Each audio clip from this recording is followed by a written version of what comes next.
Hello learners. Previous lesson में हम if को अपने प्रोग्राम में कैसे इस्तेमाल करना है उसका सिंटेक्स भी देखे थे, साथ साथ कुछ प्रोग्रामिंग एग्जांपल्स भी देखे थे। उम्मीद है आपको इफ अच्छी तरह समझ आए होंगे, साथ साथ आप पीडीएफ में दिए गए प्रोग्राम्स को भी सॉल्व करे होंगे।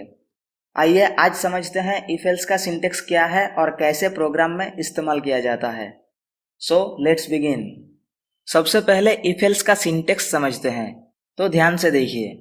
इफ एल्स को भी यूज करने के लिए हमें यहाँ सबसे पहले इफ कीवर्ड लिखने हैं, फिर पैरेंथेसिस और कर्ली ब्रैकेट से इफ ब्लॉक की बॉडी।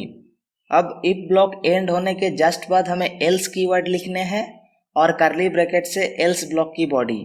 यह है सिंटेक्स इफ एल्स को प्रोग्राम में इस्तेमाल करने का। आइए अब समझते हैं ये इफ एल्स प्रोग्राम में एग्जीक्यूट कैसे होते हैं। इफ की तरह ही यहाँ भी इफ के पैरेंथेसिस में कंडीशन लिखने होते हैं, और अगर कंडीशन ट्रू होते हैं तो इफ का ब्लॉक चलेगा, और यदि कंडीशन फॉल्स होते हैं तो ये एल्स का ब्लॉक चलेगा। मतलब इफ का ब्लॉक या फिर एल्स का ब्लॉक, दोनों में से कोई एक एग्जीक्यूट होगा, दोनों एक साथ एग्जीक्यूट नहीं होते हैं। और कौन सा ब्लॉक एग्जीक्यूट होगा वो इफ के पैरेंथेसिस के अंदर दिए गए कंडीशन के ऊपर डिपेंड करता है। ट्रू होने से इफ का ब्लॉक और फॉल्स होने से एल्स का ब्लॉक। यह है execution process if else decision control instruction का। आइए कुछ प्रोग्रामिंग एग्जांपल्स से इफ एल्स को और अच्छे से समझते हैं। प्रीवियस लेसन का वो ऑड इवन वाला प्रोग्रामिंग एग्जांपल देखें तो आप यहाँ बता सकते हैं टोटल कितने एक्शन स्टेटमेंट्स है। आपको क्लियर करा दूं, प्रोग्राम में दो प्रकार के स्टेटमेंट होते हैं, डिक्लेरेशन स्टेटमेंट और एक्शन स्टेटमेंट।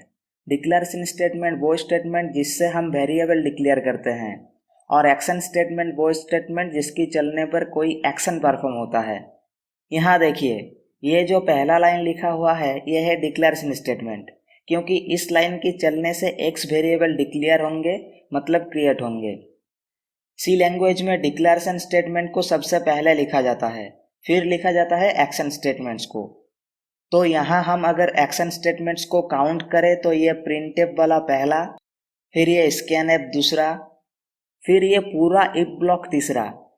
क्योंकि हम यहाँ इफ के पैरेंथेसिस के बाद कोई सेमीकोलन नहीं लगाए हैं और लगाने भी नहीं है, तो ये पूरा इफ का ही हिस्सा है, मिला के एक ही एक्शन स्टेटमेंट है। फिर ये पूरा इफ ब्लॉक्स चौथा एक्शन स्टेटमेंट, और ये गेट ch पांचवा एक्शन स्टेटमेंट। मतलब इस पूरे प्रोग्राम में टोटल 5 एक्शन स्टेटमेंट्स हैं। चलिए इसी प्रोग्राम में इफ एल्स को इम्प्लीमेंट करके देखते हैं। तो हम यहाँ सिंपली इफ को डिलीट करके एल्स लिख रहे हैं। अब अगर टोटल एक्शन स्टेटमेंट्स को काउंट करें तो ये प्रिंटफ पहला, फिर ये स्कैनफ दूसरा, फिर ये पूरा इफ एल्स ब्लॉक तीसरा।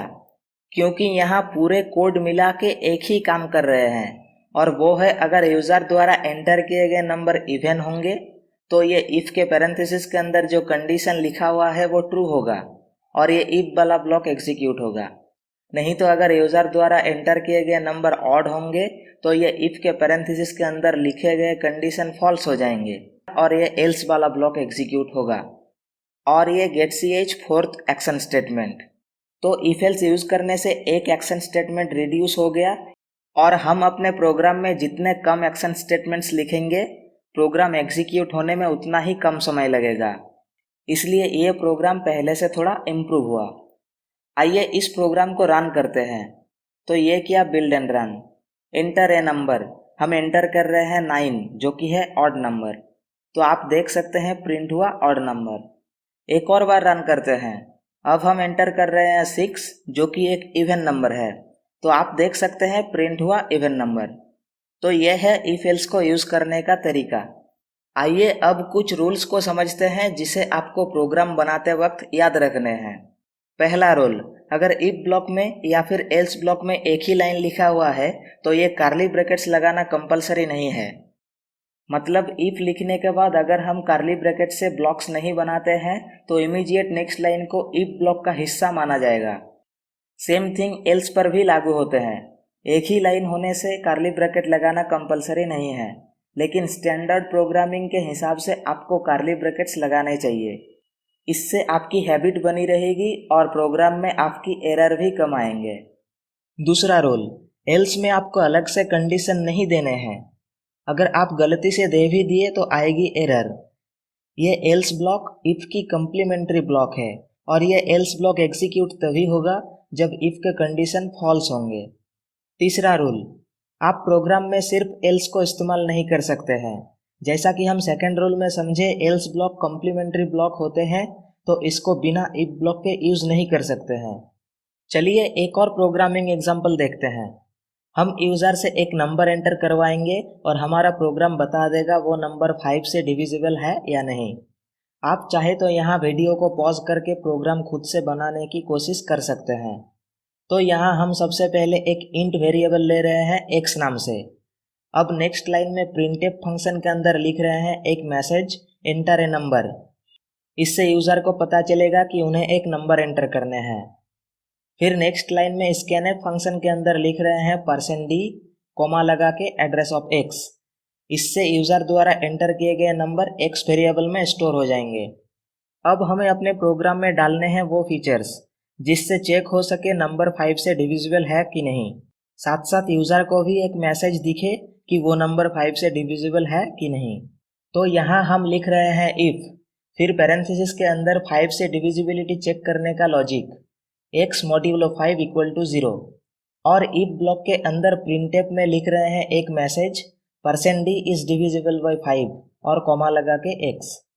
अब लिख रहे हैं एल्स, और एल्स के ब्लॉक के अंदर प्रिंटफ में लिख रहे हैं %d is not divisible by 5 और कॉमा लगा के x, और एंड में getch फंक्शन। तो देखिए, जब ये प्रोग्राम एग्जीक्यूट होंगे तब सबसे पहले ये 3 लाइन्स चलने से x वेरिएबल क्रिएट होने के साथ साथ यूजर द्वारा एंटर किए गए नंबर भी x में स्टोर हो जाएंगे। फिर सबसे पहले चेक किया जाएगा इफ के पैरेंथेसिस के अंदर दिए गए कंडीशन, जो कि है x मॉड्यूलो 5 इक्वल टू 0। मतलब यदि यूजर द्वारा एंटर किए गए नंबर 5 से कम्प्लीटली डिविजिबल होंगे तो रिमाइंडर 0 आएगा, और 0 इक्वल टू 0 जो कि ट्रू हो जाएगा।